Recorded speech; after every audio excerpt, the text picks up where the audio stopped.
ప్రతి సంవత్సరం సుమారు 4 లక్షల మంది పిల్లల్లో క్యాన్సర్ బయటపడుతుంది. హలో అండి, నా పేరు జ్యోత్స్న. నేను కన్సల్టెంట్ మెడికల్ ఆంకాలజిస్ట్. పిల్లల్లో వచ్చే క్యాన్సర్స్లో సాధారణంగా చూసేవి leukaemias, lymphomas, brain tumours, neuroblastoma, Wilms tumour. వీటికి కారణాల విషయానికి వస్తే పెద్దవాళ్ళలో లాగా ఎన్విరాన్మెంటల్ ఫ్యాక్టర్స్ లేదా లైఫ్ స్టైల్ ఫ్యాక్టర్స్ అనేది ఉండదు.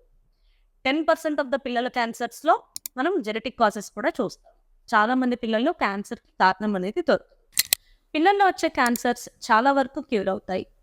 మనకి డేటా ప్రకారం చూస్తే అధిక దేశాల్లో 80% కన్నా ఎక్కువ మంది పిల్లల్లో క్యాన్సర్ అనేది క్యూర్ అవుతుంది. కానీ దిగువ దేశాలు అంటే ఇండియాలో కేవలం 30% మాత్రమే క్యూర్ అవుతుంది.